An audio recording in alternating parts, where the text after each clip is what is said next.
ಯಸ್ತಮಸಿ ತಿಷ್ಠನ್ ತಮಸೋಂತರೋ M ತಮೋ ನ ವೇದ ಯಸ್ಯ ತಮಃಶರೀರಂ ಯಸ್ತಮಸೋಂತರೋ ಯಮಯತಿ ಏಷತೆ ಆತ್ಮ ಅಂತರ್ಯಾಮ್ಯಮೃತಃ.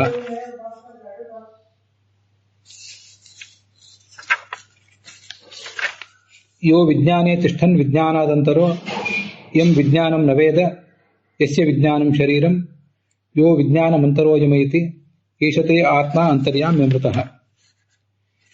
ಯಸ್ ಸರ್ವೇಷು ಭೂತೇಷು ತಿಷ್ಠನ್ ಸರ್ವೇಭ್ಯೋ ಭೂತೇಭ್ಯೋಂತರೋ ಯಂ ಸರ್ವಾಣಿ ಭೂತಾನಿ ನ ವಿದುಃ ಯಸ್ಯ ಸರ್ವಾಣಿ ಭೂತಾನಿ ಶರೀರಂ ಯಸ್ ಸರ್ವಾಣಿ ಭೂತಾನ್ಯಂತರೋ ಯಮಯತಿ ಏಷತೆ ಆತ್ಮ ಅಂತರ್ಯಾಮ್ಯಮೃತಃ.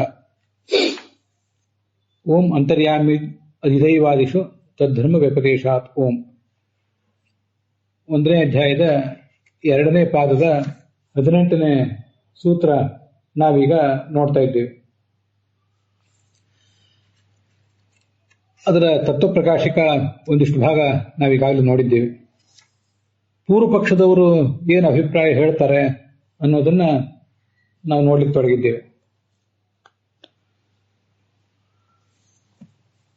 ಈ ಪ್ರಕೃತಿ ಅನ್ನೋದು ಪೃಥ್ವಿ, ಜಲ, ತೇಜಸ್ಸು ಹೀಗೆ ಸರ್ವಾತ್ಮಕವಾಗಿದೆ. ಆದರೂ ಕೂಡ ಪೃಥ್ವಿಯಲ್ಲಿ ಅದಿದೆ, ಜಲದಲ್ಲಿದೆ, ತೇಜಸ್ಸಿನಲ್ಲಿದೆ ಅನ್ನೋ ಮಾತಿಗೆ ಏನು ಅರ್ಥ ಅಂತ ಪ್ರಶ್ನೆ ಬಂದ್ರೆ ಅದಕ್ಕೆ ವ್ಯಾಪ್ತಂ ಕಾರ್ಯೇಶು ಕಾರಣಂ ಅಂತ ನೀವೇ ಏನು ಒಪ್ಪಿದ್ದೀರಿ ಅದರಂತೆ ಇಲ್ಲಿಯೂ ಅರ್ಥ ಹೇಳಬೇಕು. ಕಾರಣವು ಕಾರ್ಯದಲ್ಲಿ ವ್ಯಾಪಿಸಿಕೊಂಡಿದೆ ಅಂತ ನಿಮ್ಮದೇ ಶಾಸ್ತ್ರದ ಮಾತಿನ ಒಂದು ಅರ್ಥ. ಅದರಂತೆ ಕಾರ್ಯವು ಕಾರಣವು ಎರಡೂ ಅಭಿನ್ನವಾಗಿದ್ರೂ ಕಾರಣ ಅನ್ನೋದು ಕಾರ್ಯದಲ್ಲಿ ಇರ್ತದೋ ಹೇಗೆ, ಹಾಗೆ ಈ ಪ್ರಕೃತಿಯ ಪರಿಣಾಮವೇ ಈ ಪೃಥ್ವಿ ಮೊದಲಾದದ್ದು. ಆದರೂ ಪೃಥ್ವಿ, ಜಲ, ತೇಜಸ್ಸು ಇತ್ಯಾದಿಗಳಲ್ಲಿ ಪ್ರಕೃತಿ ಇದ್ದೇ ಇದೆ ಅಂತ ಇಷ್ಟಾರ್ಥ. ಅಲ್ಲಿ ಮತ್ತೊಂದು ಪ್ರಶ್ನೆ ಬರಬಹುದು. ಪೃಥ್ವೀಂ ಯಮಯತಿ ಇತ್ಯೇತದಪಿ ಉಪಚಾರೇಣ ನೇತವ್ಯಂ. ಮತ್ತೊಂದು ಪ್ರಶ್ನೆ ಏನು ಬರ್ತದೆ, ಆ ಪ್ರಶ್ನಕ್ಕೂ ಅವರೇ ಉತ್ತರ ಕೊಡುವ ಪ್ರಯತ್ನ ಮಾಡ್ತಿದ್ದಾರೆ. ಈ ಪ್ರಕೃತಿ ಅನ್ನೋದು ಪೃಥ್ವಿಯಾದಿ ಸರ್ವಾತ್ಮಕವಾಗಿದೆ, ಅದನ್ನು ಒಪ್ಪೋಣ. ಮತ್ತೆ ಪ್ರಕೃತಿ ಅನ್ನೋದು ತನ್ನ ಕಾರ್ಯವಾದಂತಹ ಈ ಪೃಥ್ವಿ, ಜಲ ಇತ್ಯಾದಿಗಳಲ್ಲಿ ವ್ಯಾಪ್ತ ಆಗಿದೆ ಅನ್ನೋದನ್ನು ಒಪ್ಪೋಣ. ಆದರೆ ಪೃಥ್ವಿ ಅನ್ನುವುದು ನಿಯಮ್ಯ, ಮತ್ತೆ ಆ ಪ್ರಕೃತಿ ಅಂತ ಅನ್ನೋದು ನಿಯಾಮಕ ಅಂತ ಹೇಗೆ ಹೊಂದಿಸ್ತೀರಿ ನೀವು? ಈ ಪ್ರಶ್ನೆಗೆ ನಿಮ್ಮಲ್ಲಿ ಏನು ಉತ್ತರ ಇದೆ ಅಂತ ನಾವು ಕೇಳ್ತೀವಿ ಅವ್ರನ್ನ. ಯಹ ಪೃಥ್ವೀಂ ಅಂತರೋ ಯಮಯತಿ ಅಂತಿದೆಯಲ್ಲ, ಅಲ್ಲಿ ಆ ಮಾತಿಗೆ ಏನರ್ಥ? ಪೃಥ್ವಿಯಲ್ಲಿದ್ದಾನೆ, ಪೃಥ್ವಿಗಿಂತ ಭಿನ್ನನಾಗಿದ್ದಾನೆ, ಪೃಥ್ವಿಗೆ ಅವನ ಬಗ್ಗೆ ಗೊತ್ತಿಲ್ಲ, ಪೃಥ್ವಿ ಅವನಿಗೆ ಶರೀರ, ಒಳಗಿದ್ದು ಪೃಥ್ವಿಯನ್ನ ನಿಯಂತ್ರಿಸ್ತಾ ಇದ್ದಾನೆ ಅಂತ. ನಿಯಂತ್ರಿಸ್ತಾ ಇದ್ದಾನೆ ಅನ್ನುವ ಮಾತು ಬರಬೇಕಾದ್ರೆ ನಿಯಮ್ಯ ಮತ್ತು ನಿಯಾಮಕ ಇಬ್ಬರಿಗೂ ಭೇದ ಇರಬೇಕಲ್ಲ. ಪ್ರಕೃತಿ ಅನ್ನೋದು ಪೃಥ್ವಿಯಾದಿ ಸರ್ವಾತ್ಮಕ ಅಂತ ನೀವು ಪೂರ್ವ ಪಕ್ಷದವರು ಅಭಿಪ್ರಾಯಪಟ್ಟರೆ, ಅವನು ಸರ್ವಾತ್ಮಕವಾದಂತಹ ಪ್ರಕೃತಿ ತನ್ನಿಂದ ಅಭಿನ್ನವಾದಂತಹ ಅವನ್ನೆಲ್ಲವನ್ನು ಹೇಗೆ ನಿಯಂತ್ರಿಸ್ತದೆ? ಪೃಥ್ವಿ, ಜಲ, ತೇಜಸ್ಸು ಇತ್ಯಾದಿಗಳನ್ನು ಹೇಗೆ ನಿಯಂತ್ರಿಸ್ತದೆ ಅಂತ ಪ್ರಶ್ನೆ ಬಂದ್ರೆ ಅದಕ್ಕೆ ಉಪಚಾರೇಣ ನೇತವ್ಯಂ, ಅದಕ್ಕೆಲ್ಲದಕ್ಕೂ ಕೂಡ ಔಪಚಾರಿಕವಾದಂತಹ ಅರ್ಥವನ್ನು ಹೇಳಬೇಕು ಅಂತ ಅದರ ತಾತ್ಪರ್ಯ. ಅಕ್ಷರಶಃ ಮಾತನ್ನು ತಗೊಳ್ಬಾರ್ದು, ಒಂದು ಔಪಚಾರಿಕವಾದಂತಹ ಅರ್ಥವನ್ನು ಅದಕ್ಕೆ ಹೇಳಬೇಕು. ಉಪಚಾರೇಣ ನೇತವ್ಯಮಿತಿ ಅದು ಭಾವಬೋಧ ಟಿಪ್ಪಣಿಯಲ್ಲಿ 799ನೇ ಪುಟದಲ್ಲಿ ಆ ವಿಷಯ ಬಂದಿದೆ. ಕಾರ್ಯಸ್ಯ ಕಾರಣ ಅಧೀನತ್ವಾತ್, ನಿಯಮಿಸ್ತದೆ ಅಂದ್ರೆ ತನ್ನ ಹತೋಟಿಯಲ್ಲಿ ಇಟ್ಕೊಂಡು ತನಗೆ ಬೇಕಾದಂತೆ ಕುಣಿಸ್ತದೆ ಅಂತ ಅರ್ಥ ಅದಕ್ಕಲ್ಲ. ಕಾರಣದಿಂದ ಕಾರ್ಯ ಹುಟ್ಟಿರುವುದರಿಂದ ಆ ಕಾರ್ಯ ಅನ್ನೋದು ಕಾರಣದ ಅಧೀನ ಅಂತ ಅರ್ಥ. ಹೀಗೆ ಅಂತರಹ ಯಮಯತಿ, ಒಳಗಿದ್ದುಕೊಂಡು ನಿಯಮಿಸುವುದು ಅಂದರೆ ಕಾರಣವು ಕಾರ್ಯವನ್ನು ತನ್ನ ಹತೋಟಿಯಲ್ಲಿ ಇಟ್ಕೊಂಡಿದೆ, ಕಾರ್ಯವು ಕಾರಣದ ಅಧೀನದಲ್ಲಿ ಇದೆ ಅಂತ ಇಷ್ಟೇ ಅದಕ್ಕೆ ಅರ್ಥ. ಅದು ಆ ಭಾವದೀಪ ಟಿಪ್ಪಣಿಯಲ್ಲಿ ನಮ್ಗೆ ಕಾಣಿಸ್ತದೆ. ಅದನ್ನೇ ಉಪಚಾರೇಣ ನೇತವ್ಯಂ, ಅಲ್ಲಿ ನಯನ ಅಂತ ಏನು ಕ್ರಿಯಾಪದ ಇದೆಯಲ್ಲ, ತಗೊಂಡು ಹೋಗಬೇಕು ಅಂತ ಅರ್ಥ ಅಲ್ಲ, ಅರ್ಥ ಮಾಡಬೇಕು ಅಂತ ಅರ್ಥ. ಅದಕ್ಕೆ ನೀನ್ ಪ್ರಾಪಣೆ ಅನ್ನೋ ಧಾತುವಿಗೆ ಆ ಅರ್ಥ. ಉಪಚಾರೇಣ ಅಂದ್ರೆ ಅಕ್ಷರಶಃ ತಗೊಳ್ಬಾರ್ದು, ಅದಕ್ಕೊಂದು ಬೇರೆ ಅರ್ಥವನ್ನು ಹೇಳಬೇಕು. ಪೃಥಿವ್ಯಾದಿ ಜೀವಸ್ಯೈವ ತದಂತರ್ಯಾಮಿತ್ವಂ. ಅದಕ್ಕೆ ಮತ್ತೊಂದು ಅರ್ಥವನ್ನು ಕೂಡ ಮಾಡಬಹುದು. ಅದೇನು ಮತ್ತೊಂದು ಅರ್ಥ ಅಂದ್ರೆ, ಪೃಥ್ವಿ ಮೊದಲಾದ ಜೀವರೇ ಅಲ್ಲಿ ಒಳಗಿದ್ದಾರೆ, ಒಳಗಿದ್ದು ಆ ಪೃಥ್ವಿ ಮೊದಲಾದವುಗಳನ್ನು ನಿಯಂತ್ರಿಸುತ್ತಿದ್ದಾರೆ ಅಂತ ಮತ್ತೊಂದು ಅರ್ಥವನ್ನು ಕೂಡ ಅದಕ್ಕೆ ಮಾಡ್ಲಿಕ್ಕೆ ಸಾಧ್ಯ ಇದೆ.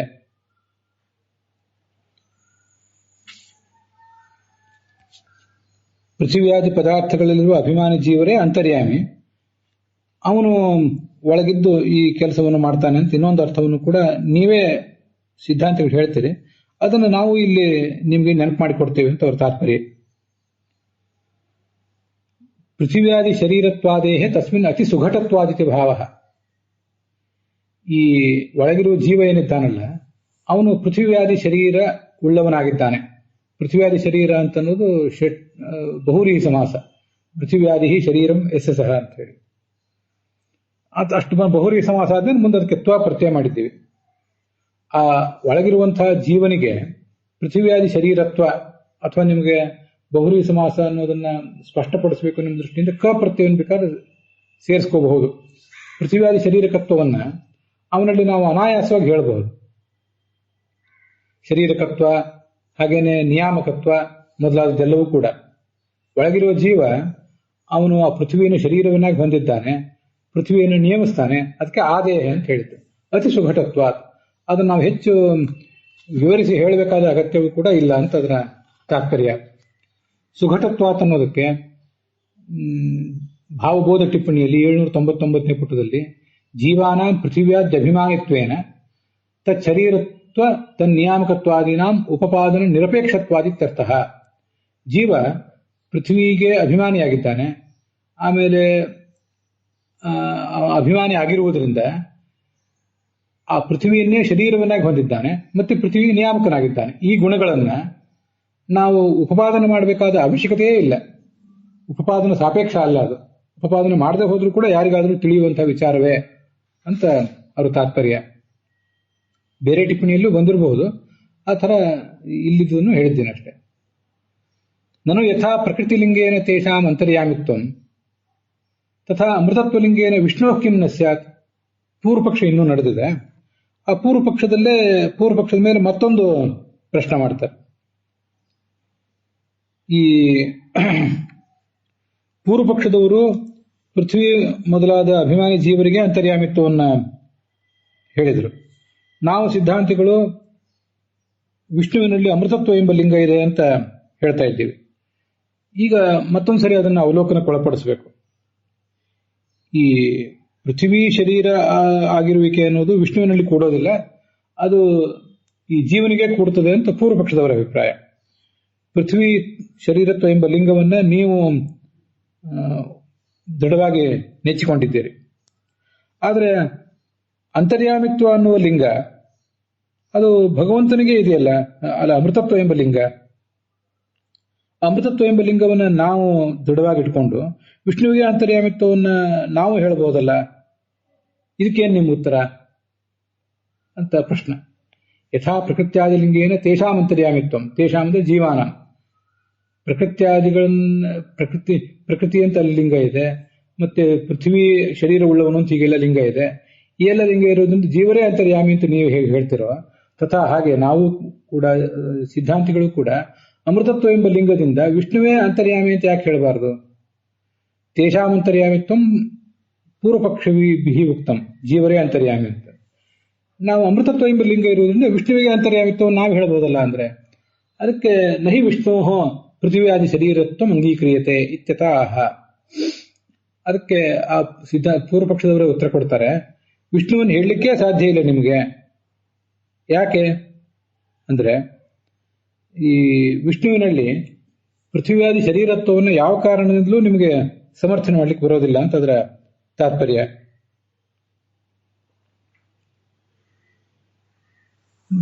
ಭಗವಂತ ಚಿಚ್ಚರೀರ ಉಳ್ಳವನಾದ್ರಿಂದ ಅವನಿಗೆ ಈ ಅಂಥ ಒಂದು ಶರೀರವೇ ಬರೋದು ಸಾಧ್ಯ ಇಲ್ಲ. ಅದನ್ನೇ ಟೀಕಾದಲ್ಲಿ ಹೇಳ್ತಾರೆ, ವಿದ್ಯಮಾನೇಪಿ ವಿಷ್ಣುಲಿಂಗೆ, ನಿಮಗೆ ವಿಷ್ಣುವೇ ಅಂತರ್ಯಾಮಿ ಅಂತ ಹೇಳಲಿಕ್ಕೆ ಬೇಕಾದ ಒಂದು ಲಿಂಗ ಅಲ್ಲೇನೋ ಕಾಣಿಸ್ತಾ ಇದೆ. ಆದರೆ ನತಸ್ಯ ಅಂತರ್ಯಾಮಿತ್ವಂ, ಇಲ್ಲಿ ಒಳಗೆ ಅಂತರ್ಯಾಮಿ ಆದವನು ವಿಷ್ಣು ಮಾತ್ರ, ವಿಷ್ಣು ಅಲ್ಲವೇ ಅಲ್ಲ. ಯಾಕೆಂದ್ರೆ ಪೃಥಿವ್ಯಾದಿ ಶರೀರತ್ವಸ್ಯ ಕಯಾಪಿ ವಿಧಯ ಅವಕಾಶಾಭಾವಾತ್. ಆ ವಿಷ್ಣು ಚಿದಾನಂದ ಶರೀರವುಳ್ಳವನು ಅಂತ ನೀವು ಅಂತೀರಿ, ಅವನಿಗೆ ಪೃಥಿವ್ಯಾದಿಗಳು ಶರೀರ ಆಗೋದು ಹೇಗೆ? ಅದು ಯಾವ ವಿಧದಿಂದಲೂ ಅದನ್ನ ಅಲ್ಲಿ ಸಮರ್ಥನೆ ಮಾಡಲಿಕ್ಕೆ ಸಾಧ್ಯ ಇಲ್ಲವೇ ಇಲ್ಲ ಅಂತ ಅದರ ಅಭಿಪ್ರಾಯ.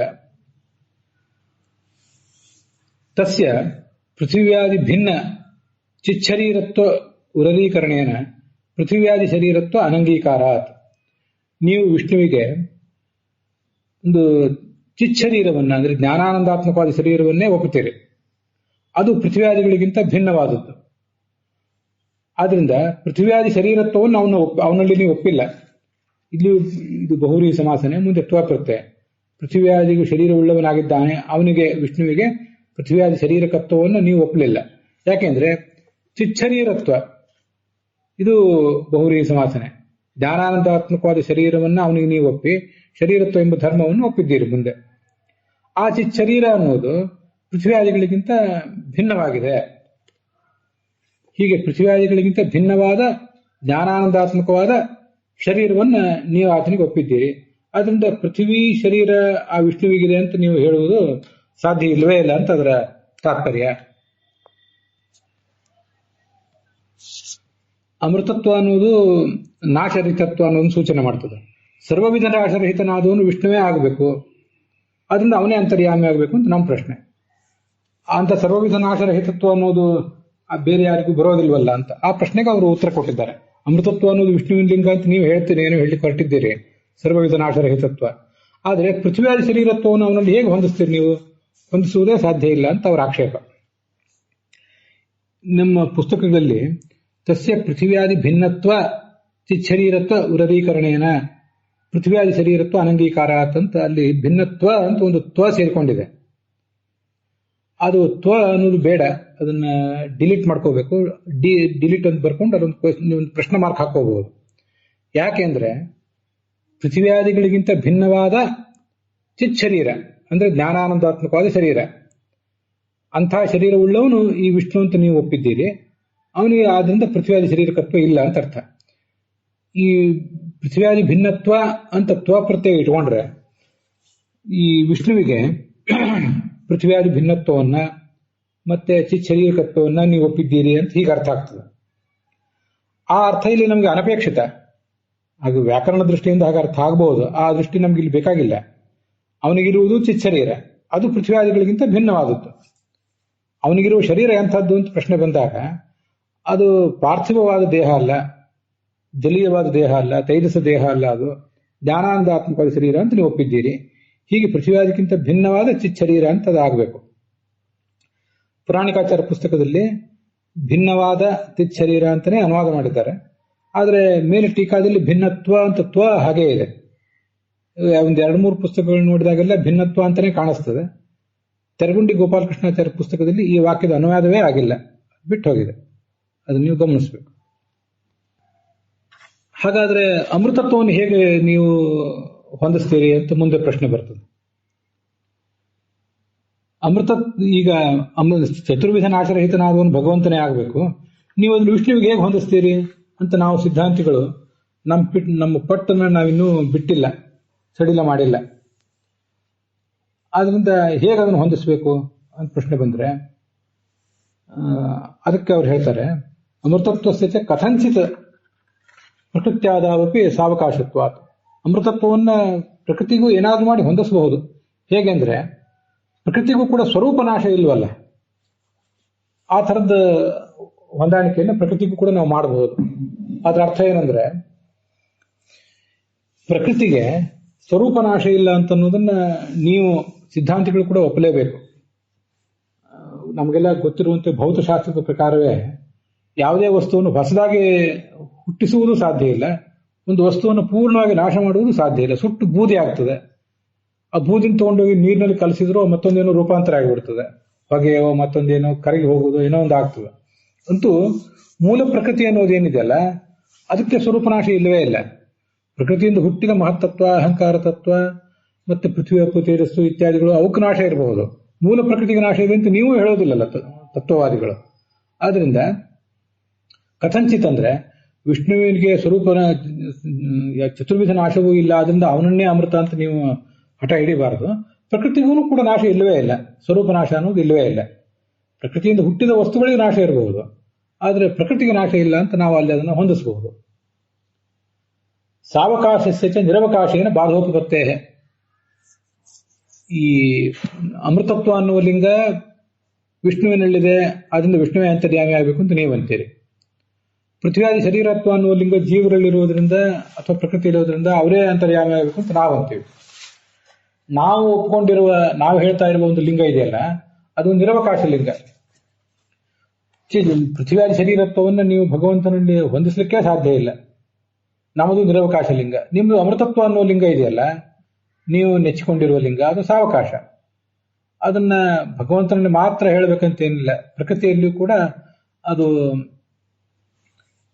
ಒಂದು ರೀತಿಯಿಂದ ಕಥಂಚಿತ್ ಅದನ್ನು ನಾವು ಹೊಂದಿಸಬಹುದು ಅಂತ ಹೀಗದರ ಅಭಿಪ್ರಾಯ. ಇದು ಅತಃ ಅಂತರ್ಯಾಮಿ ರಾಘವೇಂದ್ರ ಸ್ವಾಮಿ ಟಿಪ್ಪಣಿಯಲ್ಲಿ ಭಾವದೀಪದಲ್ಲಿ 801ನೇ ಪುಟದಲ್ಲಿ ಏತೇನ ಪೃಥ್ವಿಯಾದಿ ಶರೀರತ್ವಂ ನಿರವಕಾಶಂ ಇತಿ ನ್ಯಾಯ ವಿವರಣೋಕ್ತಂ ನಿರವಕಾಶತ್ವಂ ವಿವೃತಂ ಧ್ಯೇಯಂ.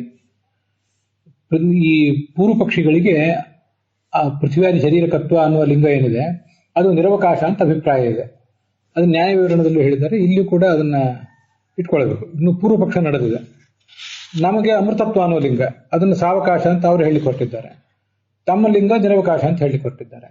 ಅತಃ ಅಂತರ್ಯಾಮಿ ನ ವಿಷ್ಣು ಅಪಿತು ಪ್ರಕೃತ್ಯಾದಯ ಏವ, ಪ್ರಕೃತಿಯೋ ಜೀವನೋ ಯಾರೋ ಒಬ್ಬ ಅಂತರ್ಯಾಮಿ ಇತಿ ನ ಅಮೃತತ್ವ ಅಕ್ಷಿಸ್ತಸ್ಯ ವಿಷ್ಣುತ್ವ ಸಾಧಕಂ. ಅಮೃತತ್ವ ಅನ್ನುವ ಲಿಂಗ ಅಲ್ಲಿ ಬಂದರೂ ಕೂಡ ಅದು ಪ್ರಕೃತ್ಯಾದಿಗಳಲ್ಲೂ ನಾವು ಅದನ್ನು ಹೊಂದಿಸಬಹುದಾದ್ರಿಂದ ಅಮೃತತ್ವವನ್ನು ನೀವು ನಂಬಿಕೊಂಡು ಅಕ್ಷಿಸ್ತನಾದವನು ವಿಷ್ಣುವೇ ಅಂತ ಸಾಧನೆ ಮಾಡಬಾರದು ಅಂತ ಅದು ತಾತ್ಪರ್ಯ. ಇಷ್ಟು ಪೂರ್ವ ಪಕ್ಷ. ಅಲ್ಲಿಗೆ ಇವತ್ತಿನ ಭಾಗ ಸಮಾಪ್ತ ಆಗಿದೆ.